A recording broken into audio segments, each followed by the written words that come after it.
হযরত সুলাইমান আলাইহিস সালাম একদিন তিনি তিনার উম্মতদেরকে নিয়ে একটি মজলিসে বসে আছিলেন এবং সময় ওই মজলিসের মধ্যে একজন আগন্তুক প্রবেশ করলেন। মুসলমান বাবাজিরা এদিকে ধ্যান দেই, খেয়াল দেই। ওই মজলিসের মধ্যে একজন আগন্তুক প্রবেশ করলেন। প্রবেশ করার পরে হযরত সুলাইমান আলাইহিস সালামের সাথে কথা বলেন। হযরত সুলাইমান আলাইহিস সালামের সাথে যখন কথা বলে, হযরত সুলাইমান আলাইহিস সালামের পাশে বসা ছিল তিনার উজির। উজির চিনেননি? দেখবেন যে বড় বড় বাদশা রাজার সাথে মন্ত্রী বসে থাকে, উজির বসে থাকে, থাকে কি থাকে না? মন্ত্রী থাকে, উজির থাকে।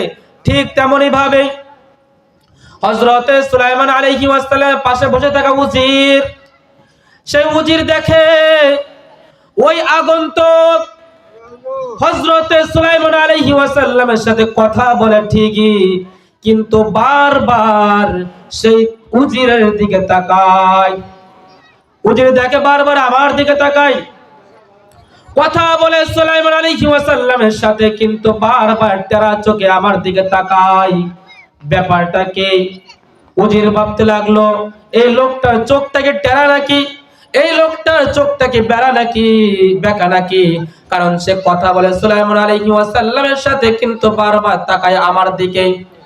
যখন ওই আগন্তুক ওই মজলিস থেকে চলে যায়, যাওয়ার পরে ওই উজির হযরত সুলাইমান আলাইহিস সালামকে জিজ্ঞাসা করে, হে নবী আল্লাহ, হে আল্লাহর নবী, যে আগন্তুক আপনার কাছে আসছিল সেই আগন্তুক কে? এবং আমি দেখতে পাইলাম যখন ওই আগন্তুক আপনার সাথে কথা বলে, তখন আমি দেখতে পাইলাম বারবার টেরা চোখে, বেঁকা চোখে আমার দিকে তাকায়। ইনি কে? সুলাইমান আলাইহিস সালাম ডাক দিয়ে বলে যে ইনি আর কেউ নয়, ইনি হলেন মালাকুল মাউত আজরাইল আলাইহিস সালাম। আল্লাহু আকবার। তিনি হলেন মালাকুল মাউত আজরাইল আলাইহিস সালাম।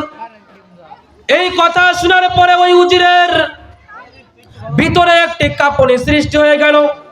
সে ভয়ে কাঁপতে লাগলো, তার শরীর থেকে ঘাম বাহির হতে লাগলো, সে অস্থির হয়ে গেল। সে চিন্তায় পড়ে গেল, আমার আর বুঝি বাঁচার উপায় নাই। যেহেতু মালাকুল মাউত আমার দিকে তাকাইছে, তাহলে আমার আর কোনো বাঁচার উপায় নাই।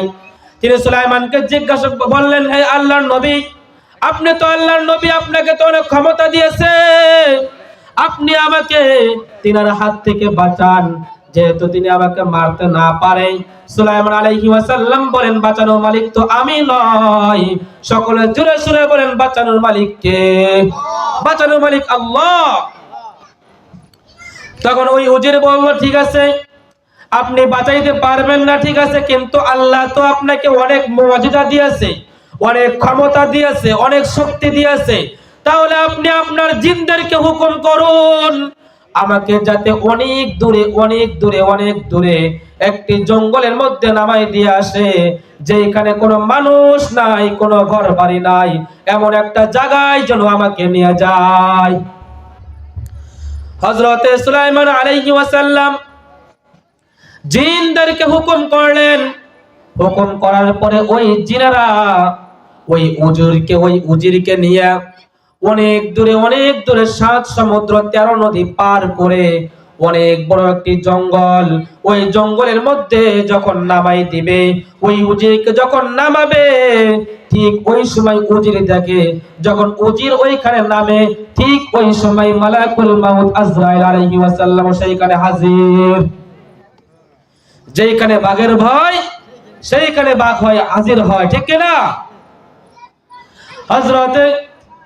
যখন হযরতে আজরাইল আলাইহিস সালামকে দেখলেন, দেখার পরে তিনি আশ্চর্য হয়ে গেলেন, কিরে, আমি যার ভয়ে সুলাইমানের মজলিস থেকে চলে আসলাম, সেই দিয়ে আমার সামনে হাজির।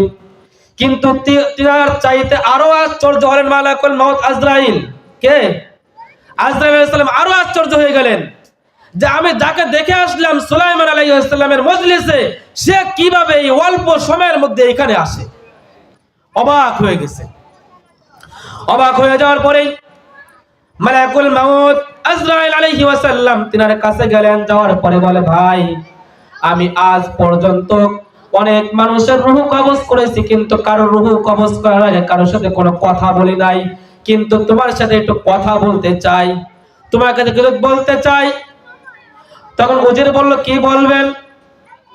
মালাকুল মাউত আজরাইল আলাইহি ওয়াসাল্লাম বলেন, আমি যখন সুলাইমান আলাইহি ওয়াসাল্লামের মজলিসে যাই, সুলাইমান আলাইহি ওয়াসাল্লামের সাথে কথা বলার জন্য, কোন একটি কাজের জন্য, ঠিক ওই সময় আমি দেখলাম আপনাকে সুলাইমান আলাইহি ওয়াসাল্লামের পাশেই দেখলাম, কিন্তু আল্লাহ তাআলা কিছুক্ষণ আগেই আপনার নাম, ঠিকানা এবং আপনার চেহারা আমার হাতে দিয়ে বলল, ইনাকে অমুক জায়গায় অমুক স্থানে তার রূহটা কবজ করবা। আল্লাহু আকবার। কিন্তু আমি আশ্চর্য হয়ে গেলাম, আমি অবাক হয়ে গেলাম যে আপনার মৃত্যু লেখা অনেক দূরে সেই জঙ্গলার মধ্যে, কিন্তু আপনি তো হযরত সুলাইমান আলাইহি ওয়াসাল্লামের মজলিসে, এত অল্প সময়ের মধ্যে আমি ওইখানে আপনার রূহ কিভাবে কবজ করব? কিছুক্ষণ চিন্তা করার পরে আবার ভাবলাম যে কাউকে অমুক কোনো জায়গায় নিয়ে যাইয়া রূহ কবজ করার দায়িত্ব তো আমার না। আজরাইল আলাইহিস সালামের কি এটা দায়িত্ব যে কাউকে অমুক জায়গায় নিয়ে যাইয়া জান কবজ করা কি আজরাইলের দায়িত্ব? আজরাইলের দায়িত্ব না, এটা কার দায়িত্ব? আল্লাহ তাআলার দায়িত্ব। যখন মালাকুল মাউত আজরাইল আলাইহিস সালাম এই কথা চিন্তা করার পরে বলে যে আমি এই কথা চিন্তা করার পরে আমি ওইখান থেকে চলে আসি। আমি বলতে লাগি যে আমার জায়গায় আমি যাই, ইনাকে নেওয়ার মালিক আমি নয়, ইনাকে নেওয়ার মালিক স্বয়ং আল্লাহ তাআলা। এই কথা বলে আমি আমার জায়গায় চলে আসলাম। আসার পরে দেখি এইখানে আপনিও হাজির। তাহলে মুসলমান বাবাজিরা কি বুঝলেন? মৃত্যু থেকে আপনি যতই পলায়ন করেন না কেন, মৃত্যু আপনাকে সেইখানেই পাকড়াও করবে যেইখানে আপনার মৃত্যু লেখা টিকে না। আপনার মৃত্যু যদি সিঙ্গাপুরে লেখা থাকে, আপনার মৃত্যু যদি সৌদি আরব লেখা থাকে, তাহলে বাংলাদেশে আপনার মৃত্যু হবে না। যেইভাবেই হোক আল্লাহ তাআলা আপনাকে ওই সিঙ্গাপুরের ওই জায়গায় নেবেন। ওই জায়গায় নেওয়ার পরে ওই জায়গায় অমুক স্থানে, সেই জায়গা নেওয়ার পরে ওই সময় আপনার মৃত্যু হবে, ঠিক কিনা?